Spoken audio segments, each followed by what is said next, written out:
So why don't we get started? The first board that people requested was board number 5. So there should be a hand record being emailed out. So you can check your email for that, or otherwise you can click on partnership name and then the blue TV icon next to board number 5. But before we get started, why don't we just answer the generic question, which Bernadette asked. Can you count a singleton in your partner's suit to make up your points when you have a fit in a different suit? So, what are your thoughts there, Juz? Yeah, I was trying to answer this without much sound coming through. So, when you have a singleton in your partner's suit, the most important thing is to make sure that you're in a major suit fit before you count shortage points. Most people, I find, get into a lot of trouble because they count shortage points when they have a minor suit fit. And then when they end up in 3 no trump, they're finding they're in the completely wrong level. So if you've got a major suit fit, you're happy to count shortages no matter where they are. Obviously, a shortage in your partner's suit is probably not as valuable as a shortage in the opponent's, but still count it anyway. Whereas if you have a minor suit fit, I tend to just count my high card and my length, unless I'm looking for a slam. Yeah, all right. I'm a big fan of counting points. Every point I can. I love being optimistic. And it is worth noting that it is better to have your shortage elsewhere. But largely the way I would use it is just if you're on the fence about whether you go or not, maybe you should use that as an adjustment, but you should still definitely count. But how about we jump into board number 5? So how do you reckon the auction should go on board number 5, Justin? Yeah, I was looking at this this hand a little bit earlier, and it's quite an interesting sort of hand that I find people get themselves in trouble with. So, sorry, I was just getting the hand up for a second. So North is the dealer, and they're going to start with a 1 no trump opener. At which point the south hand knows that there is a slam on, almost certainly. The question is just where are we going to be playing a slam? And for me, the way that I'd start approaching the hand is a transfer to my major. So 2 hearts transfer to spades. Then on my second bid, I will bid my diamonds. Now, the north hand will look at their 15 points with only 1 point in their partner's suit and probably not be that thrilled about an interest in slam. So they'll bid 3 no trump, at which point if I had the south hand, I'd bid 6 diamonds, giving the opener the option of either diamonds, spades, or no trumps. And what the opener actually chooses is quite interesting. They might choose 6 no trump, or they might choose 6 diamonds. Obviously, you can beat 6 diamonds if you're a little bit clairvoyant as the defender, but 6 diamonds or 6 no trumps is really where you want to end up. What do you think, Pete? Yeah, I think that's a pretty reasonable auction. South hand's fantastic with all their points in their long suits, a nice 5-5 shape, so should definitely be pretty excited. We only had 1 table get to slam, and they got to 6 diamonds, so bad luck to them, but I think they did well in the bidding getting there. But getting to 6 diamonds is a fantastic spot. It turns out 6 no trumps is slightly better, but I think getting to either slam you should be pretty happy with. But that south hand is really powerful opposite a 5-5 shape. Yeah, with the 5-5 shape, it is incredibly powerful, and it's just sad that the west hand has 5 spades. So once you transfer to spades and the 1 no trump bidder, the west hand knows that you've got 7 spades between you. So the east hand must have a singleton, which means that they can easily lead a spade, get in with the ace of diamonds, and then lead another spade, which their partner can trump. And sadly, the auction actually highlights that sort of defense to the west hand. Not sure if the table who defended slam did that defense or not. I can't see the results. So it was actually my parents, so they did well. I think they taught me well, or vice versa. But here, I think it's really interesting for the lead of just planning on what you actually know. So when North bids a no trump, just thinking they've got two spades, South transferred to spades, and just going, hang on, what's that give my partner? And you can sort of plan the defense. The next requested board was board number 6. So if you click the little close icon and then go down to the blue TV icon next to number 6, what were your thoughts on this one, Juz? Yeah, it's an interesting sort of hand as well. There's quite a lot of possibilities on these types of hands because you're just sort of not really going anywhere clear. Let me just bring the hand up again.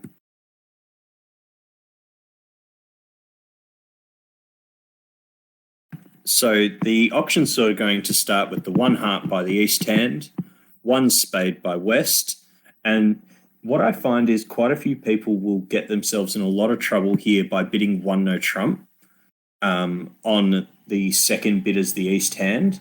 And just because your hand has that singleton spade means you should not be treating that hand as balanced on your second bid. Yes, you might end up in no trumps, but if an opener bids no trumps on their first or second bid at the 1 or the 2 level, they must have a balanced hand. So if the east hand does bid no trumps, west will just force to 4 spades. Whereas if they bid 2 diamonds, I think the west hand will probably bid 3 spades, and that will probably end the auction for me. Yeah, I think that's entirely sensible. I think this is one of my pet peeves that I see people do, which is like, oh, partner bid my shortage. That means no trumps is a good spot to actually play. And I think they're asking a good question, which is like, where do we ultimately want to play? But they're not asking the question of, well, what will partner do with it? And if you describe an unbalanced hand, you can still get to no trumps, but your partner will be better poised afterwards. So I think it's really valuable to open a heart and then just rebid 2 diamonds on this one. One of the big things I find, just continuing on Pete's point, is that people don't think enough about their objectives as each different player. The opener's objective is not to try and work out where the contract is going on the first or second bid, is to describe their hand. So if an opener bids no trumps on their first or second bid, they're going to show a balanced hand. It doesn't say, I want to end up in no trumps. That's what your third bid as the opener will start describing. So if you start showing unbalanced hands as balanced, you will quickly learn why you're in the wrong contract. Yep. Do you think there's anything to the play? Like if you're playing in spades, which I suspect most people were, you're running into a bad spade break. So what are your general thoughts there? When you run into the bad breaks, there are 2 general philosophies that I sort of follow. Is one, if you have a good second suit, then very often you can just continue sort of plowing through trumps, get rid of as many as you can, and then move to your second suit and run through it. If you don't have a good second suit, that's when drawing all the extra trumps will be a really bad idea. So here, what you find is there's sort of a couple of options. You can just play out the ace, king, queen of spades and then start tackling hearts via a finesse, or you can just try and tackle the hearts straight away as soon as you find out the bad news. I don't really mind which one you do, but the one thing just to be careful of is whenever you encounter a really bad break, if there's work to be done, do it as early as you can before drawing any more rounds of trumps. Because if you do it later, you'll find yourself getting in a lot of trouble. Yep. So we might move on to board number 7. So if you click the little close icon up the top right, then go down to the TV icon on board number 7. We'll take a look at that one. What are your thoughts here, Juz? So the how you treat the west hand is probably the most important feature. And for me, I have a bit of a much more liberal view on what a balanced hand is than most. For me, the way that I identify when I'm playing, particularly in duplicate, where getting to the no trumps is so important, is for me, unbalanced means you've got a singleton or void. So if I'm the west hand, my plan is to open a heart. Then when partner bids a spade, I'm going to rebid 1 no trump, showing my 5-4-2-2 as a balanced hand. Now, I'm definitely opening each of the hands because I'm always counting my high card and my length. I'm not counting shortage until I've found a major suit fit. What do you sort of think, Pete? Yeah, so I like a hard opening. Also worth noting that this hand feels no trumpy, even like you've got scattered values. It's not like like if you had 2 low clubs, maybe I'd consider bidding 2 diamonds or something. But yeah, I feel like a heart and a no trump rebid seems sensible. 2 diamonds is okay, but puts partner in an awkward spot. How would you actually handle it after a heart, a spade, 2 diamonds? So if it's gone a heart, a spade, 2 diamonds, then the responder will have to use pretty much 4th suit forcing. There's a pretty good rule that you can just sort of add into your game is anytime you're a responder, you've got 5 or more cards in a major, if you have an opening hand or better, your second bid will almost always be to change suit. There is basically no real certain situations where you don't have a fit where 4th suit forcing won't be a good option. So anytime I've got 5 or more cards in a major and an opening hand or better as a responder, my second bid's almost always a change of suit. That pretty much would be a good sort of philosophy to use across the board. I can't think of any time it doesn't work. Yeah. And I guess the final thing to touch on, which you mentioned, is opening the West hand. Basically, if I've got a 5-4 shape and an 11 count, I will open no matter what. If I'm nil vulnerable, I personally like really aggressive openings and open 11 counts. Also, you mentioned that this East hand is a game-forcing hand. It's only got 11 high card points, but 6-4 shapes are fantastic. And yeah, I would definitely be game-forcing with this East hand. Anything you want to add to that? Yeah, well, it's just remembering to count your length points. Every card after the 4th card is worth a bonus point, because that 5th card in hearts is a winner if you get down to it 99% of the time. So every extra card you have beyond the 4th, if you count that as an extra point, you'll find yourself bidding a lot more accurately. And the big thing that I find people ask me, what about the rule of 20? The rule of 20 sort of got brought in as a way for people who didn't count length points to realize that having long suits is actually quite valuable. So if you count length points, every card after the 4th card is a bonus point. You don't need the rule of 20. And Pete's 5-4 with 11 points is the rule of 20. I just count length points. Now, the one thing just to be careful about, when you've got 11 points, if you're balanced, I never would really open. If you're unbalanced, happy to open whenever you feel like it. Yep. So we'll move on to board number 8. I don't think there's too much in the play in board number 7, but if people have questions, just chuck them in the chat. And just coming up, we've got boards 8, and then I just think 19 after that. If there are any other boards people want requested, just chuck them in the chat now. Perfect time. Sorry, I'll just be back in 10. Can you just talk for 1 second? Just going to do something quickly. So if we go to board number 8, click the little close icon, blue TV icon for board number 8. So for this one, West has a 6-4 shape, fabulous hand. I am always a big fan of 6-4 shapes.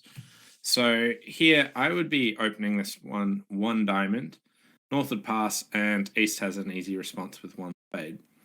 The South hand has a good hand, 14 points, and both of the unbid suits, so they can actually come in with the takeout double.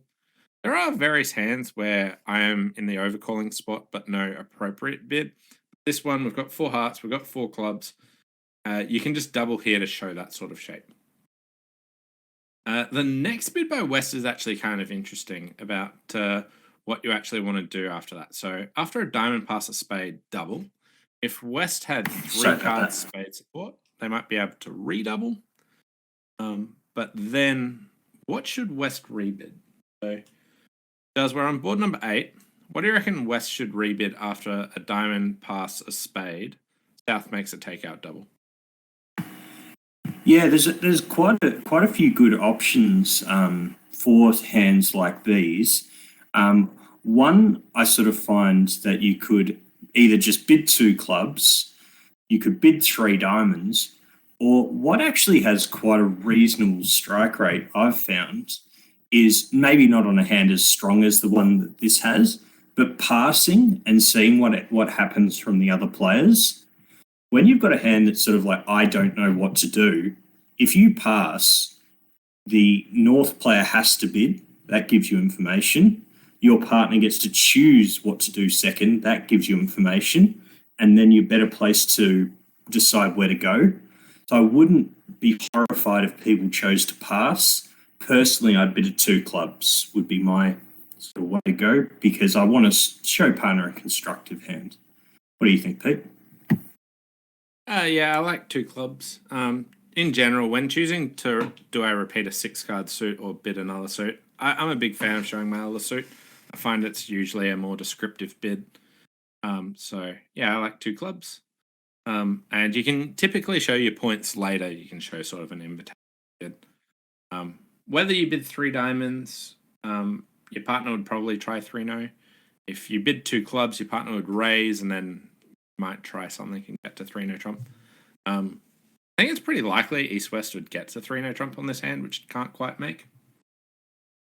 I think with the double, actually, that would probably talk them out of it. Let's say that your partner bid 3 diamonds and you had the East hand without a heart stopper. I wouldn't be wanting to go 3-no trump. And given the opponents have doubled, after 3 diamonds, if you were thinking of 3-no trump, I would probably bid 3 hearts to ask for a stopper, given that's the opponent's suit. And the West hand would actually deny a stopper and go back to diamonds. So you'd probably avoid 3-no trump on that basis alone. Yeah, that's sort of... Without the double, I do agree that you'd always end up in 3-no. With the double, I think getting to 3-no is probably somebody taking one of their Queen X or Jack Third a little bit too seriously. The next requested board was board 13. So if you click the little close icon down to board number 13, and we'll pop that one open. What do you reckon the auction should be here?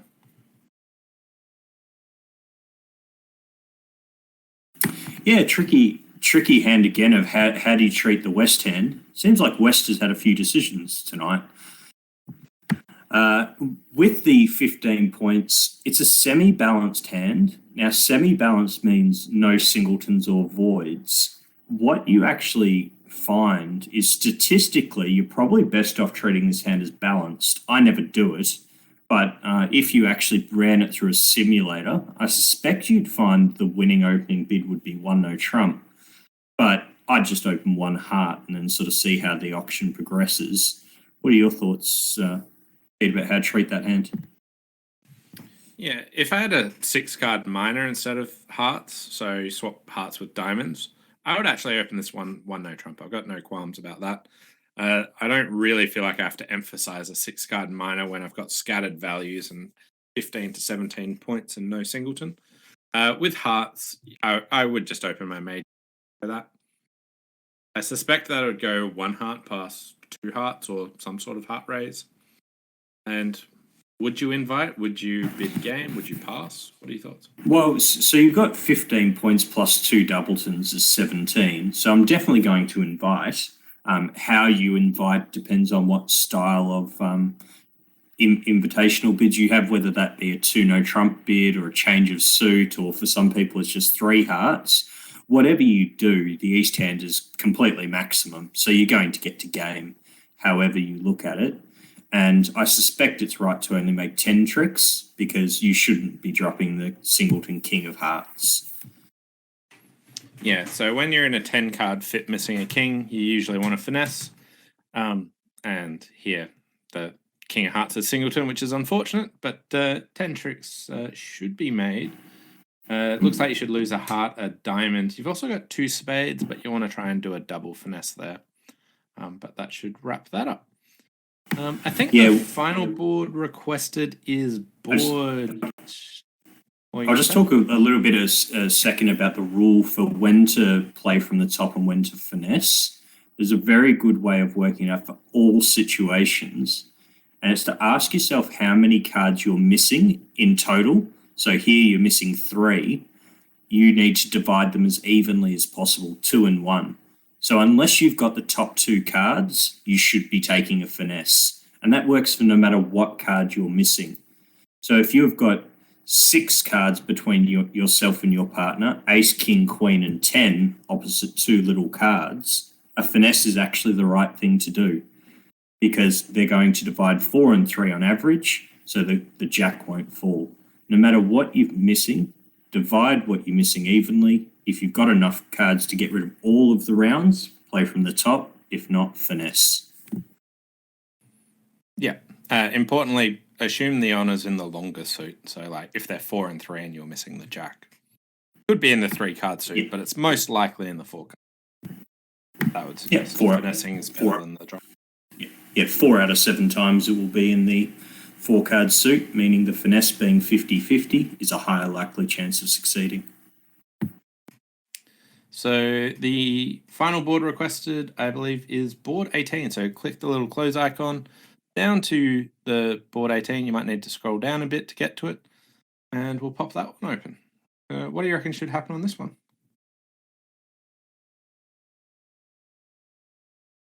So I suspect West is going to be the person to make the decision once again on how they treat their hand, 5-4-2-2. I personally open 1 no trump on these styles of hands just because it gets your point range across. You've got 15 points, including your length. You don't mind bidding 1 spade and then 2 hearts, but the problem is that if you do that, you're never really getting to show your points, and that could unravel the auction later. So for me, I just open a no trump, and then it's sort of a pretty simple auction from that point forward. I know I'm not sort of mainstream with that, but I find, particularly playing duplicate, that the more times you open no trumps, the better off you will be. Because even when it's wrong, you're stealing the opponent's contract so often that it's actually just going to be good in the long run.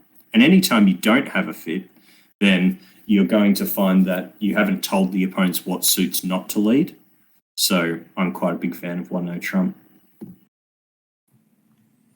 Yep. I think pretty much any auction you take should get you to 4 hearts here. Whether you open 1 no trump, if you open a spade and are playing standard, it might go a spade, 2 diamonds by East. I would bid 2 hearts by West, and East would raise, and you'd get to 4 hearts. If you played 2 over 1, for instance, it might go a spade and no trump. West would bid 2 hearts. East would raise to 3 or 4 hearts, and then you'd still get there. I really think getting to East should be raising to 4 hearts, and I think that was the question that Bernadette asked earlier about that singleton spade. Yes, I'm counting that as 3 points once we've got a fit. So that does make the East hand worth 13 once they've got a fit. Opposite their partner's opening hand will easily then have enough for game. But you find if you open 1 no trump with the West hand, then your partner bids Stayman and then bids 4 hearts. There's not even any consideration to the bidding. That's kind of why I like 1 no trump. It makes the world a very simple place. All right, and the final request was board 19. So how would you treat this one? So everyone click the close icon down to board 19, blue TV icon, and we'll take a look at that. Yeah, I was looking at this hand as well, and basically you're never really going to get that much further than game. It is lucky that you make a grand slam because both the suits that you acquire are 2 and 2, but it's sort of a hand where on a bad day you could go off in game. On a very good day like this, you make a grand slam, and it looks really silly when you just get to game. But I think that on average, you're pretty happy just being at the 4 level. You've got a heart loser if you lose to either of the queens that you're missing. So, yeah. Yeah, so if the opponent's lead a heart and spade queen didn't fall, or the diamond queen didn't fall, you're going to lose a heart and whatever that card is. So, the 24 points. Be happy that you got to game. You'll find some people in a part score, I guess. Yeah, I think you'd find more people in a part score than are getting to slam and grand slam, and they're both equally likely to do well. I think a game is where you want to be. Yep. All right. Well, we might wrap it up there. So thanks, Juz, for joining us tonight. It's been a pleasure. And thanks everyone Thanks. for coming along. Hope you had an enjoyable game, and look forward to seeing you again soon.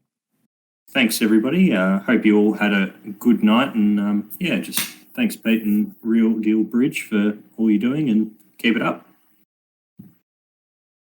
Cheers. All right. Bye for now.